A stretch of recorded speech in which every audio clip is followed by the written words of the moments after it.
What's happening, good people? How y'all doing? I hope you're feeling salama, manze. As you feeling good, manze, it's on Thursday. It's the last show of the week. As in weekend yetu inaanza after today. It's your girl, Kush Tracy. What up, guys? Welcome to the hottest show in town. I'm talking about hashtag ChatSpot. You can also hit us up on our social media platforms. That is Switch TV KE on Instagram, Switch TV Kenya on Facebook and Twitter. I'm your girl, Jackie Matubia. Yes, guys, it's 5 o'clock. We're coming to you live. Thank you so much for joining us. I'm Noni Gadoni. And of course, you can talk to us via SMS 22999. You can talk to us via Facebook and Twitter, Switch TV Kenya, on Instagram, Switch TV KE. Our hashtag remains ChatSpots. Awesome. How's everybody doing today? We're good. Great. All right, so as always, guys, we start off the show with Pop Spot.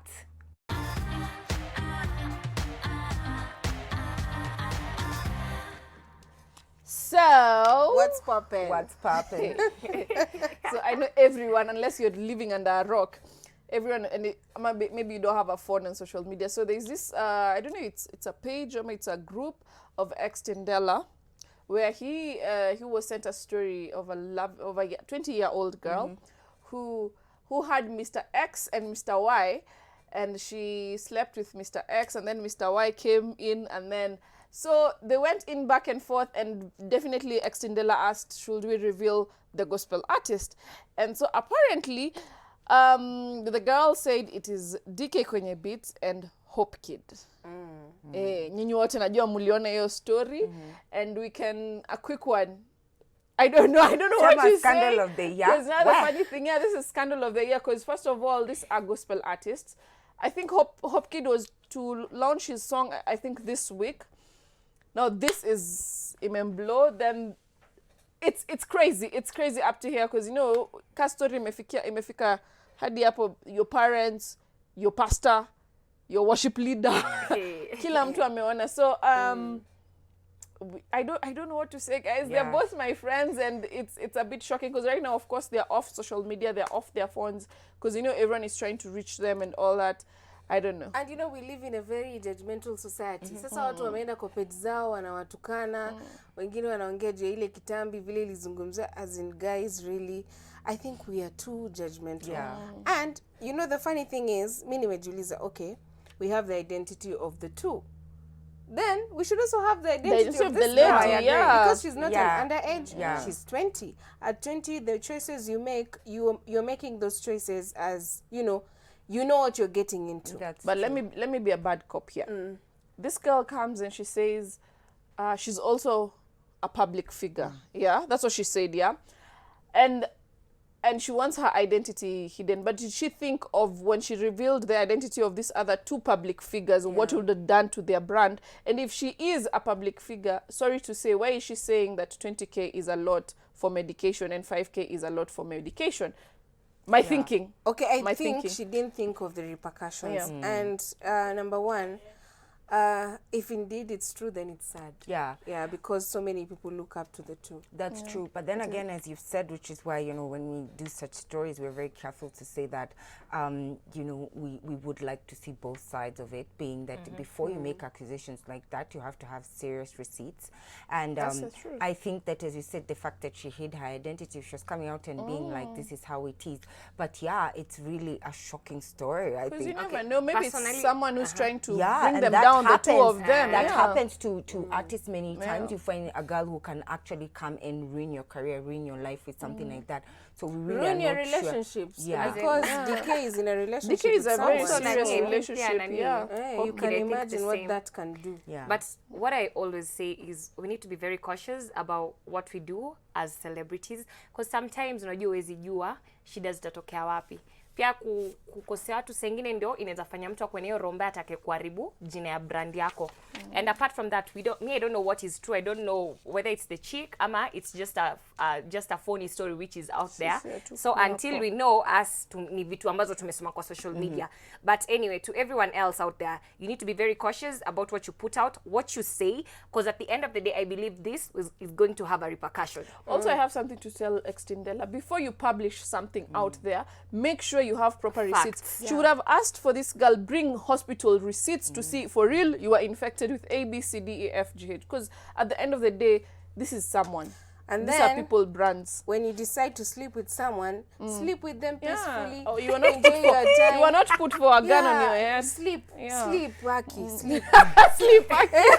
But don't sleep and then come and tell us we slept like this, we slept like this, like this. We don't need all that. Yeah, Because I find it, we it's don't so need funny. it. Juzi tulikuwa tunaongelea hii story ya Chris Brown akiwa Paris. It's just the No, same it's thing. back home. So manze kama pia ni story unatafuta ndio sijui nini happen, shindwe pepo mbaya.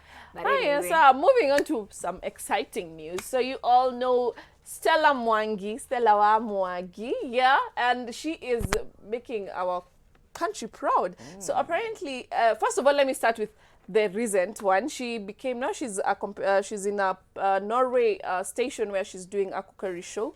And this cookery show is about celebrities in Norway.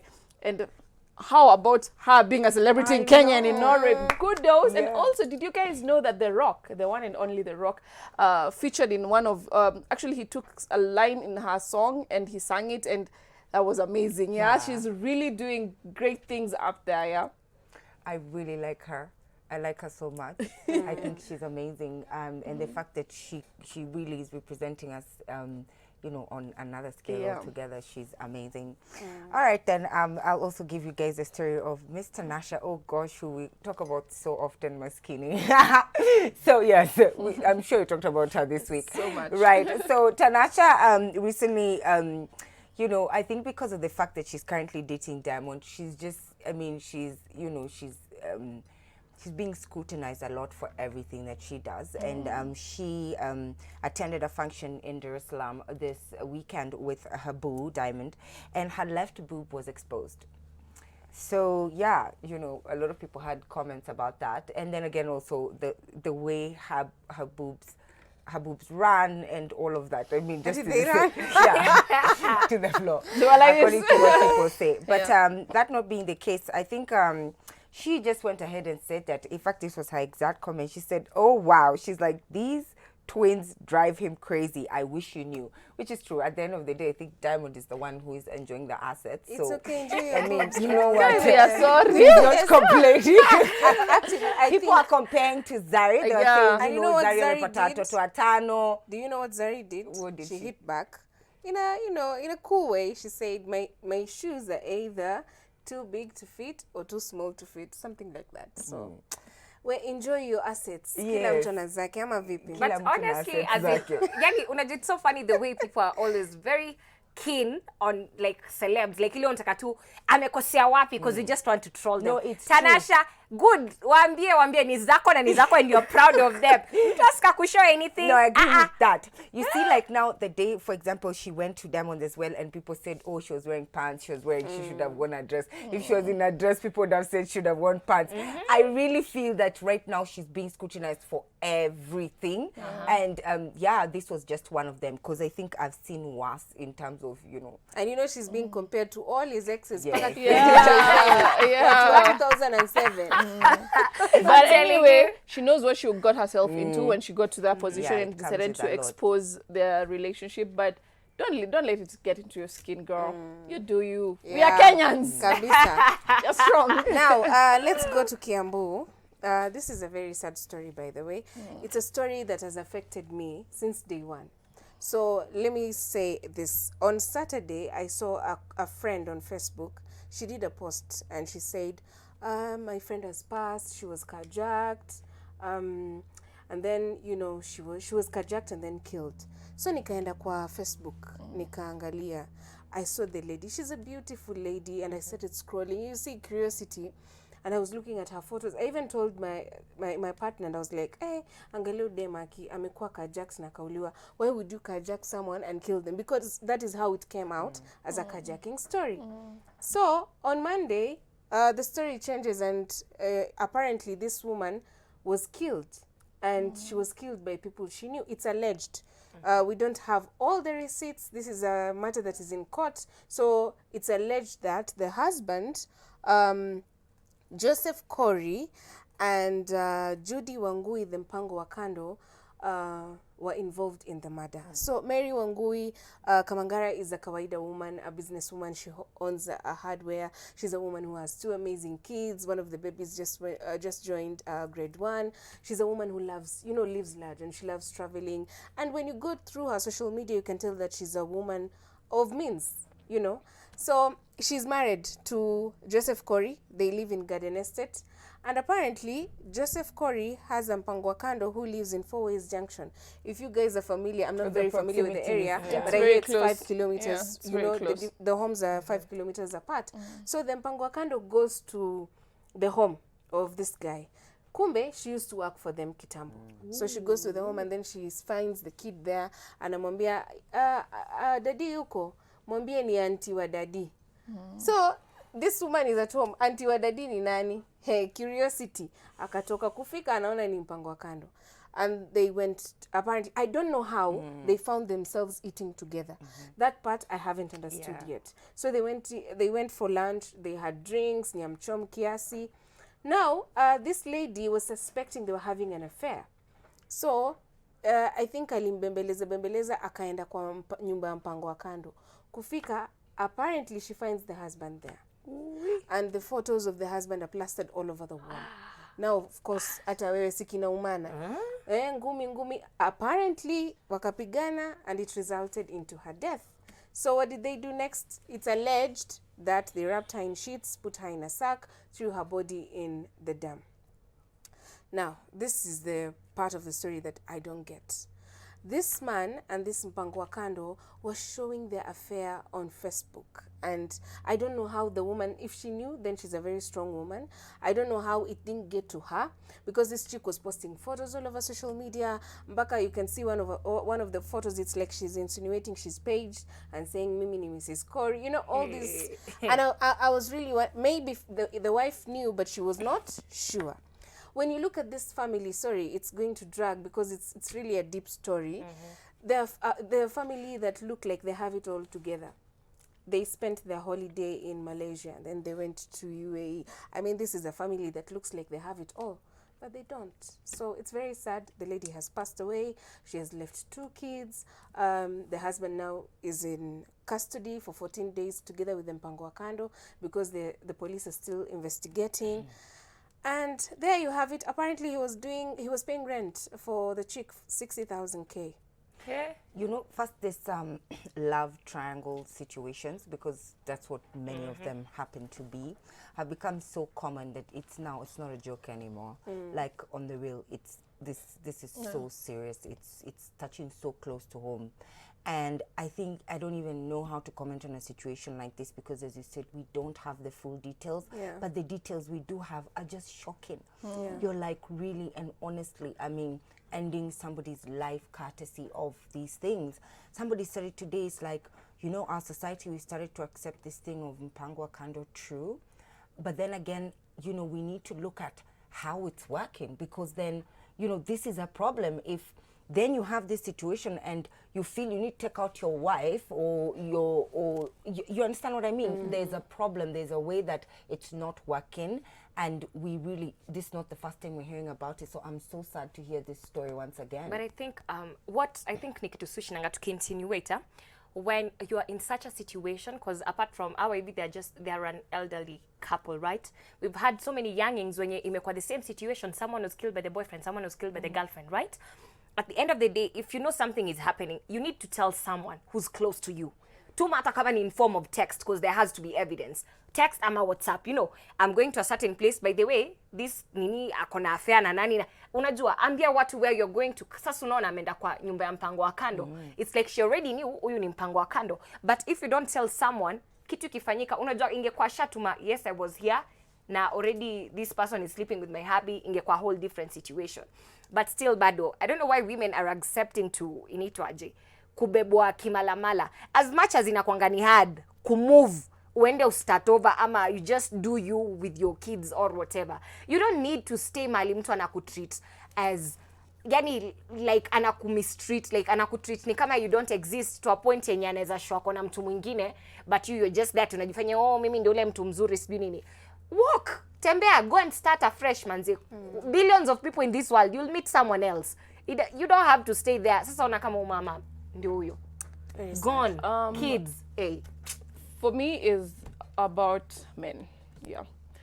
If you feel like your wife amekubo, if you feel like your wife amefika to a point that you cannot love her anymore, just walk away. Let her be with her kids. Let the kids grow with someone in their life. So because now you see, in this case, the kids now are alone. The mom is dead, the father is in jail. The kids are They're alone. orphans. Just for the sake of the kids, just walk away. Let the wife be, let the kids be.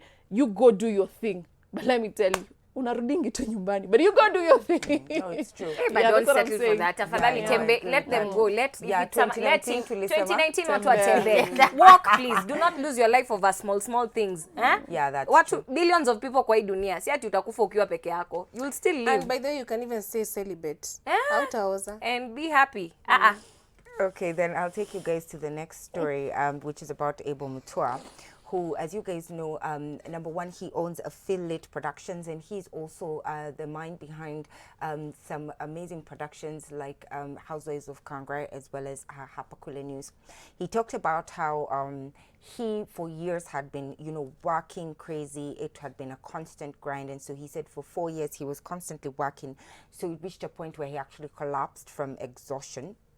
And that's when he knew he needed to take a break from it all, because it was just too much. And this sometimes happens. You're making good money, so, you go hard at the grind. But yeah, then it has its consequences as well, which I think was what I just wanted to bring out, was the fact that, for somebody like him who has done so well, has been so successful in his career, he talked about what we always say here on the show, is that we need to balance it out, where we also have our downtime, where we're also able to take a moment to ourselves, or else sometimes the consequences of that can be really hard, because many people have collapsed due to exhaustion and the like. So I was really glad to see him sharing this story, because we've talked about this on the show many times before. Cool. Anyway, nilikuwa kuchukua break. Anyway, let me take you to Tizeda. So apparently, I think most of you all know Lady JD. She's a songbird I'll call her songbird because she has an amazing and a beautiful voice, from Tanzania.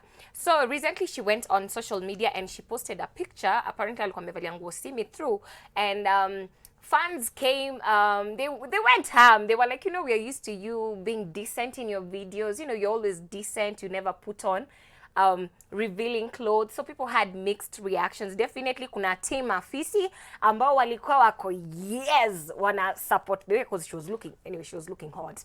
So there was a lot of mixed reactions, but kusema tu kidogo, as in chenye mtu anavaa. I know. my dress, my choice. Hata mi karibu niseme. Whatever I wear, I'm it's over it. Uko By the way, course. people need to As in- leave us alone with what Yeah. we wear. There's a community mpaka leo. Okay, wanavaa nguo, but wanavaa hando. Huku tu kombora, hando, na huku kuko. I mean, okay, how are we living before? Yeah, very true. Yeah, so Yeah, But I I know. believe by choice. sometimes watu wanafai kuacha kujaji Yeah, watu I na know, outfits really. wamevaa. As in, Stop really? it. Just Yes. quit. Nguo ni nguo, Guys. just because someone is looking sexy and to you una feel ati sijui nini. As in, honestly, hey, anyway. Okay, now we move on to live sport.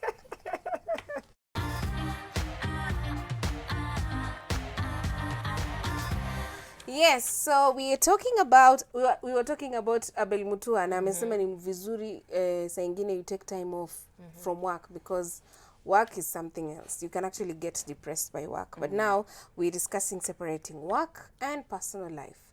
And I think the first thing you can do when you want to separate work and personal life is keep your personal life away from your work life. When you're at work, do your work. Your personal stuff. Sometimes, we come to work and we have our own stress. Uko na pressure zimekusumbua. You have bills to pay. You have kids to fend for. But you need to separate that. Because when you come to work, unaanza kuambia watu shida zako. Oi, aki unajeta asubuhi tumekunywa chai rangi hatuna maziwa. Sijui jana nilizabwa coffee na bwana. Not unless you have a friend, you can side chat and discuss these things. Don't bring all your drama from home to the workplace. Kesho utaanza kusengenywa, watu watakuwa wanakaa vikao wanakusema, alafu utasema kwamba maneno yako yanaenea, na wewe tu ndio umetuambia umbea wako wote. So keep your personal life away from work.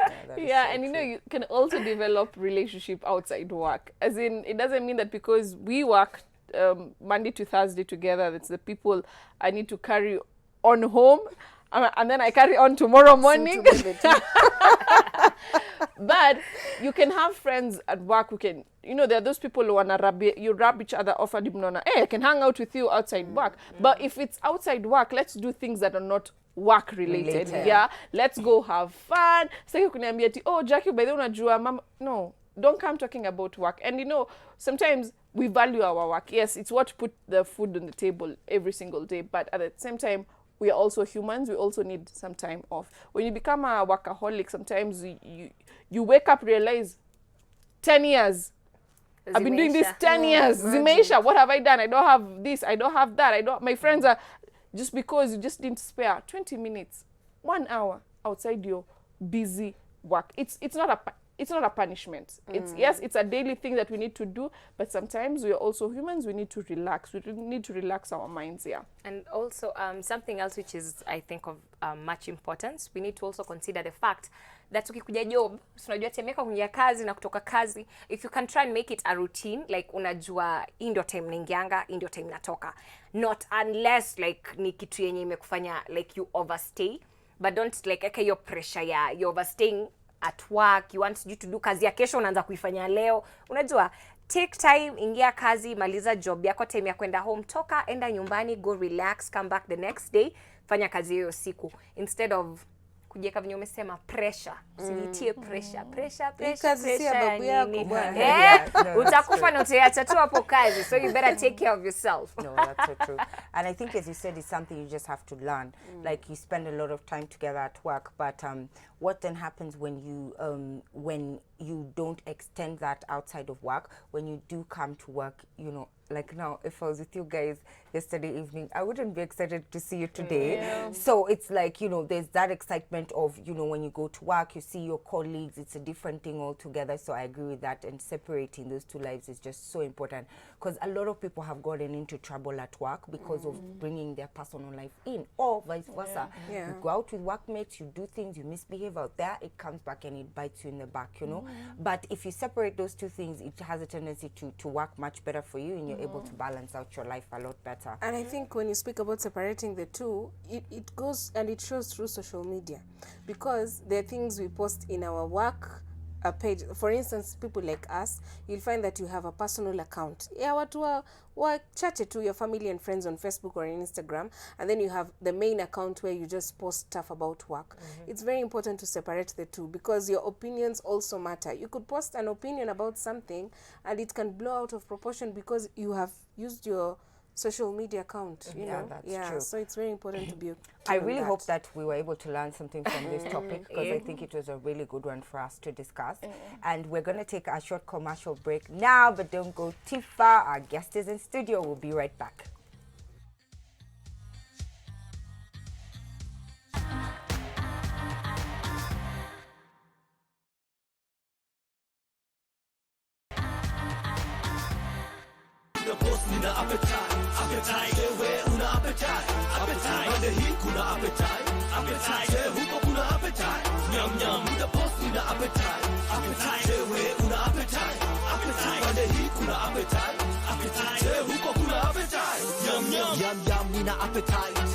Appetite ya kuleta fight, appetite ya kutesa, kuseta agenda, kutenda na kujenga jina bokibenda, appetite ya food. Guys, welcome to Konaye mwenyewe Shege. We call him Shege, but he goes by the name Bona.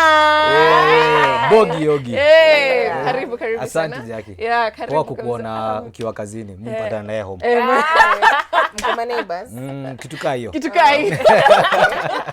Thank you so much for coming. Yeah. Thanks for having me here. We know your story it goes way back, but Yes. can we just talk about your journey? How has your journey been? Kwanza ile siku ulianza, who gave you a big break na mpaka sai? Okay, sidhani tuko na time enough ya kufanya hiyo story yote. In summary. I'm actually making it into a movie, so Wow. very soon. Yes. Nice. Wow. I was born a musician. I believe I was born an artist. Juu actually kitu ya kwanza tulikosania nayo na mother ilikuwa muziki. So niliexpeliwa chuo nikiwa class 5 kwa sababu ya organize disco dancing competition. Closing day. So sikujua makosa iko wapi. Hapo ndio Bogi Benda alitokea. Hapo ndio Bogi Benda alianzia. Organizer. Mimi ndo nilikuwa organizer, alafu nilikuwa nalipisha nafikiri 5 bob kila mtu kuingia. Alafu mwenye alikuwa anashinda, if you win you take away all the money. So definitely nilikuwa nishapigia busy, nilikuwa nienda na hiyo ndo. Ndio mtu angenitoa ku dance. Yeah, so from there me and Frasha met back then in class 5 nini. We always had we always had this thing of we want to make it out there in Nairobi city and conquer it and do music. We were in a group together with the likes of Waire, Chikolawi, Mikey Kitengela. It was called TKK. Toka Kitengela. So Tejose akachukua Waire. Tukabaki huko hivyo ghetto si peke yetu. Kina Frasha karibu wa give up.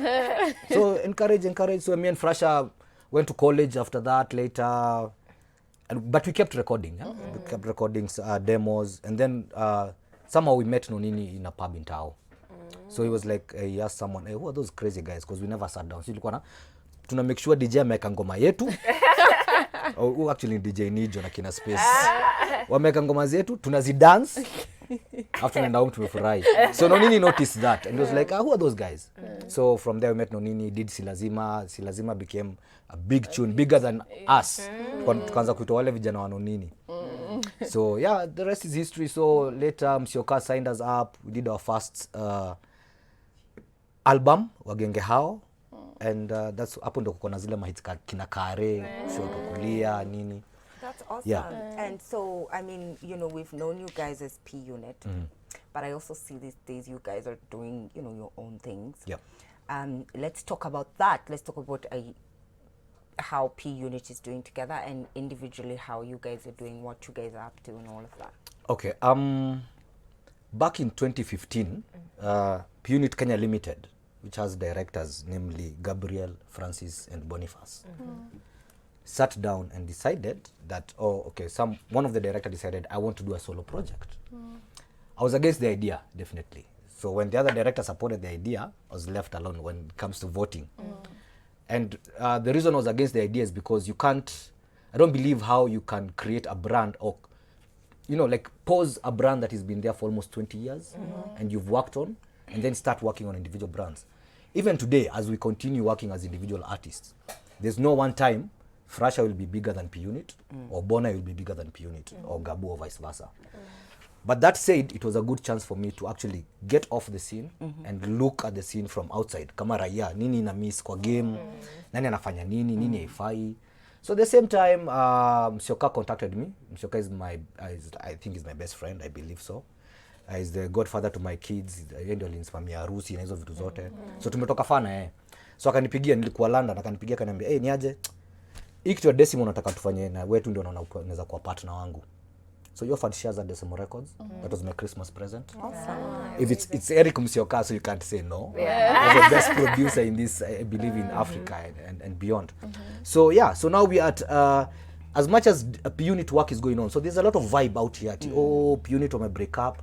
No, we're still doing music. And you're still friends? We are family friends. You know, the beauty about P Unit is that we are family first and then the business. Yeah. So hata ile frontage watu wanaona wakikosa kuniona na Frasha, wanashindwa wasa wamekosana. Ama kama hatudu ngoma pamoja wasa wamekosana. First of all, we are family friends, and from way back, mimi na Frasha tulianza na class 5. So hata kama tunge make it kwa music, bado tungekuwa mabest. Yeah. So apart from music, what else do you do as Bonai? Whoa. Hapo ndio shida kuja sababu. And the reason I am so passionate about the campaign, the ongoing campaign, Play Kenyan Music, Pay for Kenyan Music, is because with the art and the productions that I have released, that I own, copyright, I'm supposed to be a billionaire. Sasa ningekuwa nimeletwa hapa hivi na kilimo nini, mnanipepea hivi, kakitu iko. I don't have to work these other jobs, and you didn't have asked me that question. What else do you do? Unfortunately, I have to do something else because my goal in life sio tu kuwa famous alafu inaishi hapo. That's why I run another 3 companies. So I'm a green building consultant. I certify buildings as green buildings to international standards. That's eco-friendly buildings. I know people like Red Cross are very passionate about it. We're in talks with them. I also provide solar solutions, solar energy solutions, from concept, design, feasibility, everything to the end product, all around green buildings and stuff. And I also am the president of Decimo Records. Amazing. Sawa, Prezo. Someone looking at you, they say, President. you're an environmentist. You're environmentist. Environmentalist. Like eco-friendly things. Buildings, yeah, Buildings. and it's something we're trying to even to push the government because we'll be left behind. Yeah, because That's where the world. That's where the world is going. And when we started this, I remember started with my wife like 10 years ago. We were still the only ones in Kenya doing it, and now we've branched out across the region, and we have projects in Kampala. So there's a buy-in. So all we need to do is, as there's a NEMA regulation, just have a regulation in the building code that it has to meet certain standards as a minimum. And we won't have buildings collapsing or people building next to rivers and all that. It's all taken care of at concept stage. Very true. And I have to ask this up. Yeah. Walter Mishira on Facebook ameuliza, kindly ask him if he's mentoring anyone in the entertainment industry and what's his highest and lowest moments music-wise. Yeah, mentoring you know, kuna watu sema amsaidii nyi wasanii wakubwa, amsaidii wasanii wadogo. So I'm not here to help artists. What I do, I invest in artists. So we will invest in your art. So at Decimo Records, we've signed a few artists. We have Brian Adra under Decimo Records. We have Concodi under Decimo Records. We have Kuhani, the only lady at Decimo Records.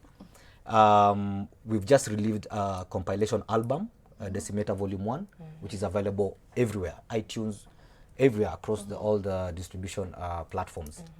So by mentoring, all I would do is how I mentor them. Yes, I mentor them, but pia mi wapatia creativity space yao. Nja pia mi ni bazenga.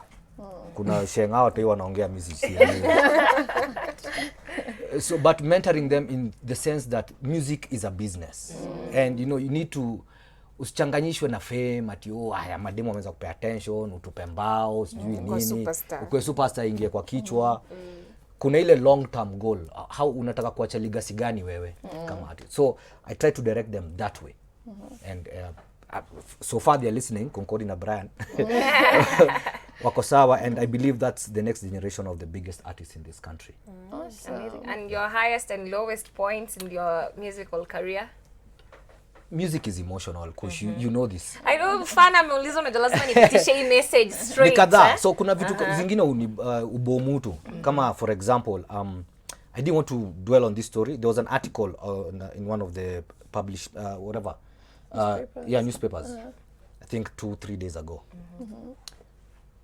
And I read that in awe. I was like, seriously, this went through an editor and it passed and it was published by, I don't want to abuse them because I've been breathing and praying to stay calm. Good for you. Yes, and be the bigger man.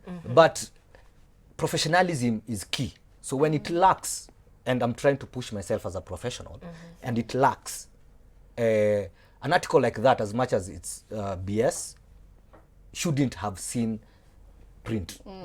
Yeah, because we are being fought by big forces. The industry, Kush, you know, is worth, at 20% collection, is worth almost 2 billion Kenya shillings per year.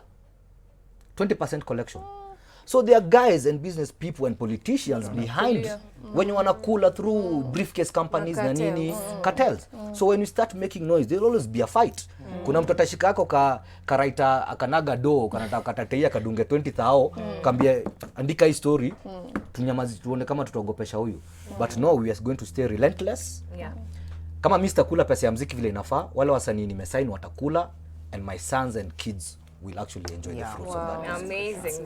Yani umesema kama yote. And you know kama kwa tunakuanga na segment ambayo tunacheza kidogo games halafu tunaendelea na interview. So right about now on to GameSpot.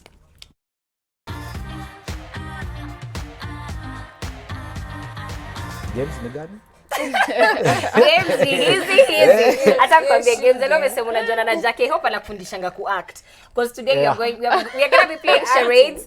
So ni kuact, unasoma kitu imeandikwa kwa karatasi uko nayo. Okay. Usiseme ni nini na usitoe sauti. Okay. Uact mpaka tuweze kuguess. Ni act out. I'm actually an actor, you know. Let us see. go for it. Okay, let us see. Just pick any random paper. Usiseme Hii mmeka huku ndani ndio inakaa. And why a shoe? Why a heel? It has to be a shoe game. Okay, should I read it?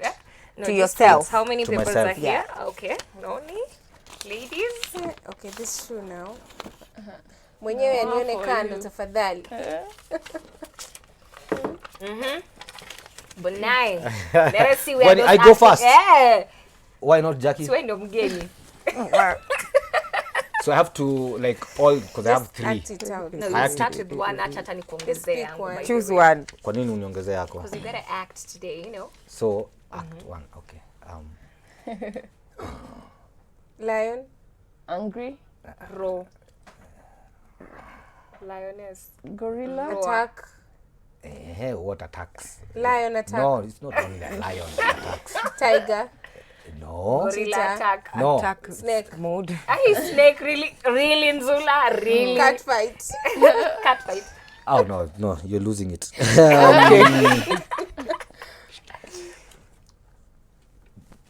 Big. A big animal. Then Bear attack. okay. You're not supposed to. Gorilla. Okay.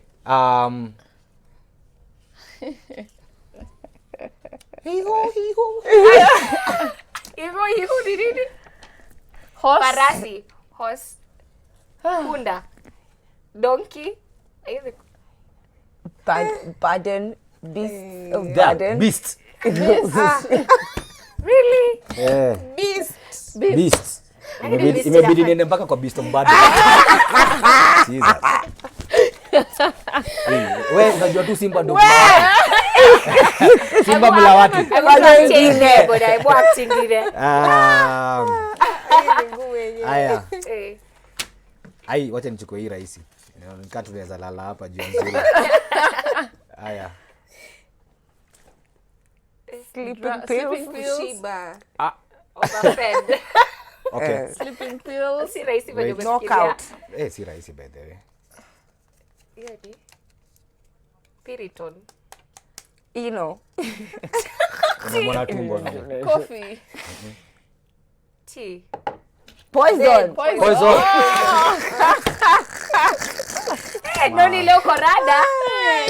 Usually do last Na different. hizo mbili ni amewahi. So,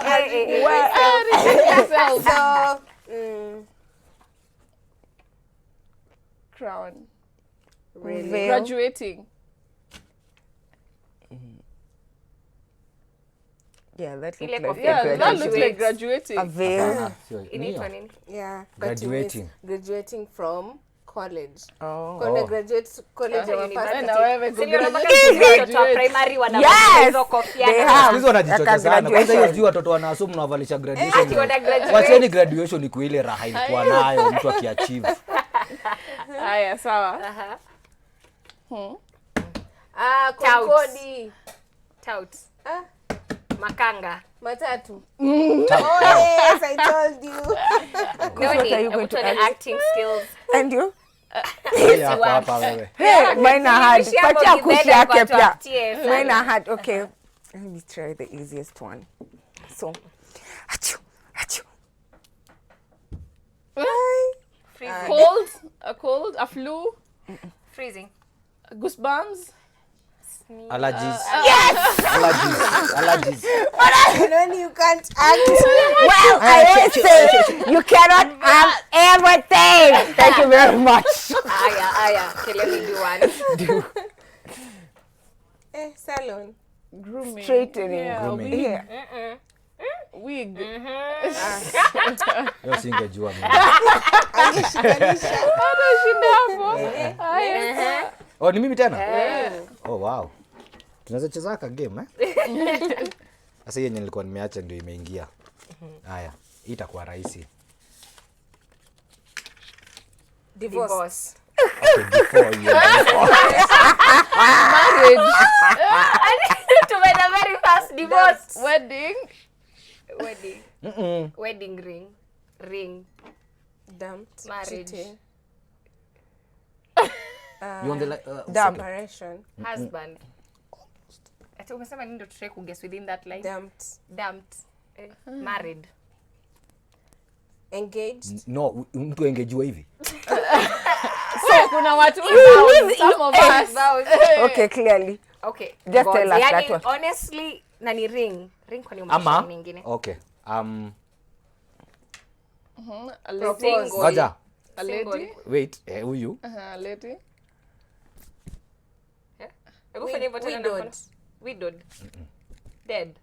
Heartbreak. Heartbreak. Akimosha ziko nazo kwa uso. Okay, just tell us. Hebu shoka. My God, breaking up with someone. Okay, on that note, we are going to take a short break now, and we'll be back shortly.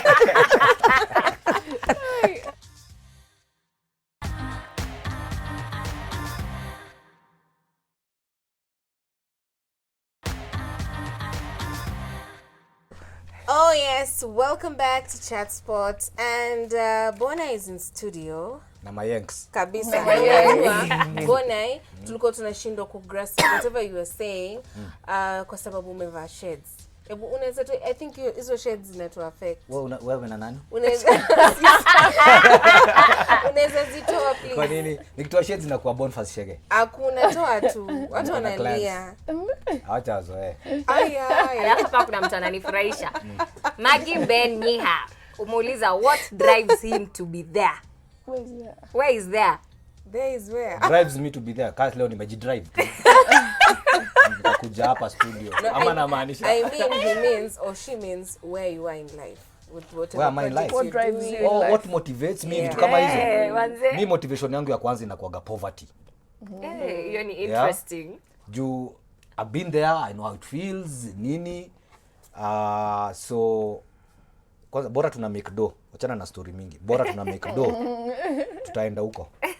Interesting. Nisikia mtu akisema what drives me ni poverty. Like watu kwanga unajua ni family. Nakuwaga ever running away from that. Mnafai kuwa encouraged, And since you're a businessman, someone is asking, her name is Princess Koki. She says, I love his song. Please ask him what challenges he faced rather when starting out his business. Businesses are tricky. Like for example, what we started, the Green Building Society and the movement and Web Limited as a company, we were two young people, very young, and now we are approaching government offices and the biggest architects in this country, telling them, but you know what, we need to do things differently. So many doors were shut on our face. Milango zilifungwa. Sasa umetoa mambo ya America huko umetuletea huko. The two young people you're referring to is you and your wife? Me and my wife, we run a family business, Web Limited. So tulikuwa discouraged, and you know, office yetu ilikuwa dining table. So unaamka asubuhi, unatoka bedroom, unaoga, unajitayarisha, unakuja kwa dining, unafungua laptop. But now 10 years down the line, is the same people then wanatutafuta. Yeah. Because the financiers, when you want to finance these big projects, the likes of Garden City and whatever, dictate that wherever that fund is going, whatever it's building has to be green. So who else is doing green? You guys. They have to come. You guys. So as much as unaweza give up in life, mi kwanza kitu kama kuambiwa uwezi, hiyo ni pia motivation baya sana. Mtu tu niambie siwezi, nitaweza. Yeah. Okay, Anne Morgan also says that your collabo with Avril was dope and lots of love to you. And then there's somebody here who's asking, have you ever lingered a fan on the streets, like someone who's trying to say hi to you? No, I'm not that kind of person. Mi uselebi ningia kwa kichwa, fortunately or unfortunately. Ndio nasikia kina Jackie ni Shege. Kwa Kiambu hiyo Shege wa boda boda, Shege wa bushiri. Ile waka mau hizo So when you shake up unit. Shege wa unit. So actually from the onset of my career, I wanted to distinguish both Shege and Bonai. I always wanted those to be two different people. So nikiwa na Sunnies, nikiwa na Stanners, that's Bonai. Always. And what that made, it's very rare unione kwa video ama kwa TV bila stanners. So kuna difference ya huyo Chege kuna miwani ni mwenye ana. So tupatana kwa streets bila nimedunga Chude Kitai Boniface Chege wa director wa Web Limited, huyo wanampitaga. But ikiwa na Sunnies watanigotea, but sikumbuki nikilenga mtu na sinaga reason ya kulenga mtu. But unajua mimi ukileta utiaji pia mimi niko na kuaga na store yangu ya utiaji. Very true. And someone is asking, kindly ask him if he was to name his child after two public figures, who would it be? That would be Boniface and Chege. Wow. Right back at home. One and Chege. Interesting. And so tunajua Kenya tumekuwa tukifanya the hashtag Play Kenyan Music. Yes. What do you think about the Kenyan industry tangu hizo enzi to right now to where, and putting in perspective the originality of how the artists right now they're putting out their projects, the sound? What do you think about it? I think it's a good thing, and I think it's right about time that campaign started off. I'm a really big supporter of that campaign, and maybe some of the reasons I'm being victimized, but I will not stop. And now it's landed to the right ears. Yeah, government is listening. The problem with the music industry starts at regulations, and actually implementation of those regulations. There's a whole music policy bill lying somewhere in Senate that will come and sort 80% of the troubles we're having in the music industry. So when those are sorted, tuko sawa. Right now, compare it to when we were doing the likes of Silazima, Kushoto Kulia. There's a big platform. Unaweza kuwa kwa hao yako ujirecord na simu na uende viral. Sisi ulikuwa na record ngoma, hatuko na mambo ya video, YouTube haikuwa. Unaona? So unatoa ngoma inaenda kwa radio. So the only support we got was from that media. And that's what we want to come back and make this industry great again. So when that comes back, mimi nakumbuka ilikuwa it was show Kisumu. Nenda Kisumu, promoter hata hayuko sure ni wewe. Naweza kwa tu ni msemo mwingine ameshow up. Jua kujui anajua ngoma.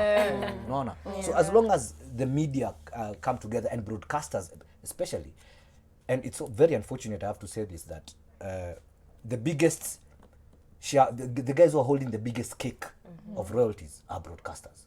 If only 2 of the main broadcasters in this country were compliant with paying royalties, the industry would change. Yeah. Immediately mtaanza kuona difference. Ya wase mpaka fresh ameenda gym, ameacha kukimbizana na UMCA. Mimi nimeandika, wale engineers nimeandika kazi, nimewapromote, nimewafanya madirector, pia mimi nimekuwa busy na muziki. But until that happens, and I hope hii meeting wasanii wameitwa na president, si ya kwenda kunywa chai na kupiga selfie. We need to be organized and go and represent our troubles in an organized manner. Can you speak about your family? You said you're married, you have a wife. How many kids do you have? Many. I have several kids. Yeah. Okay. Na niko na wengine kama kuna mtu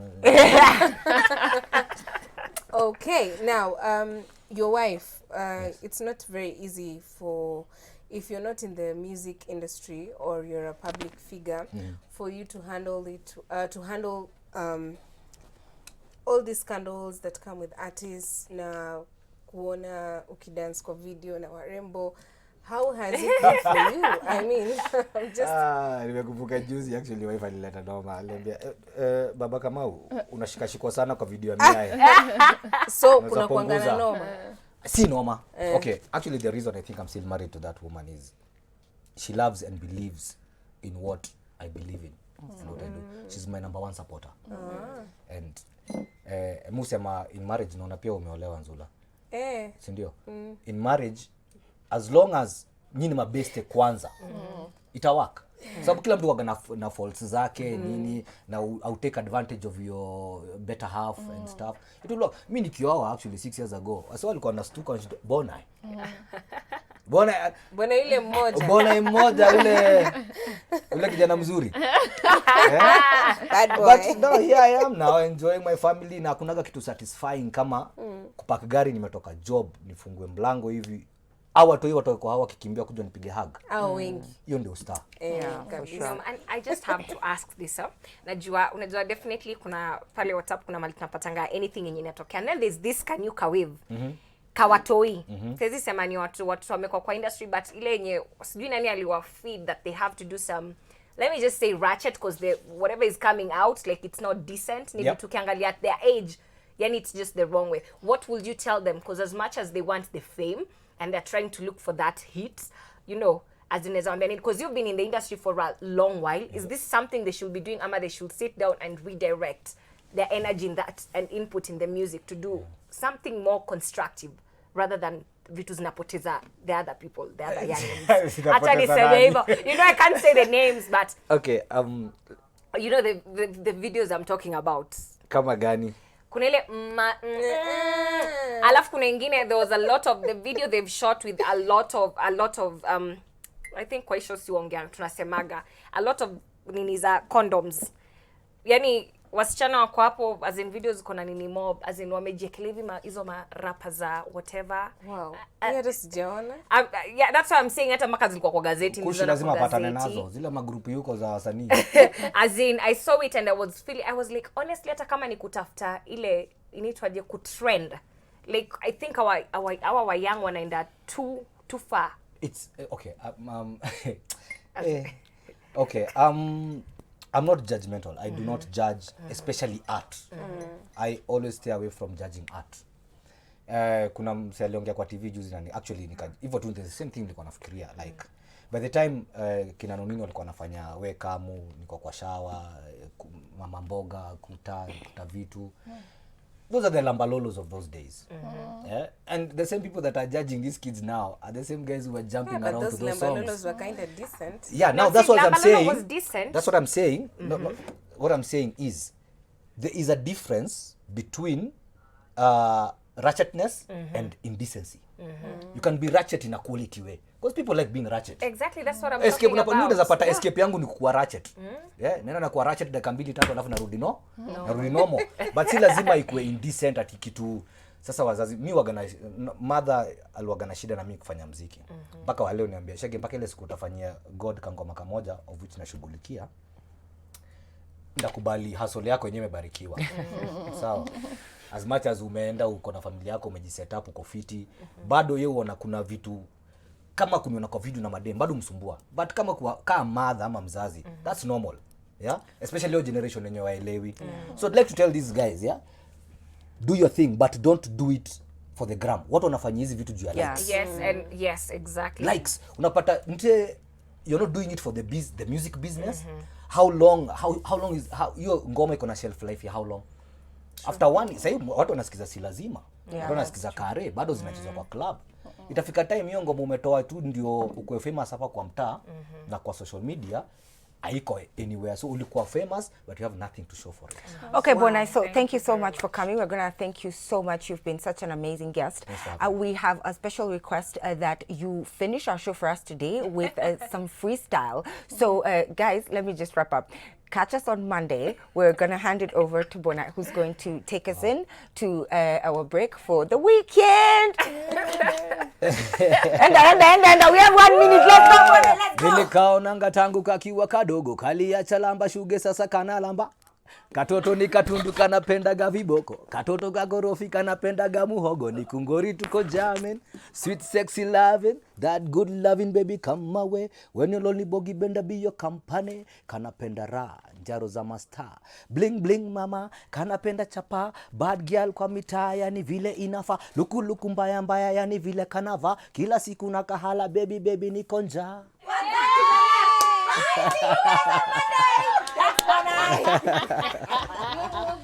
That's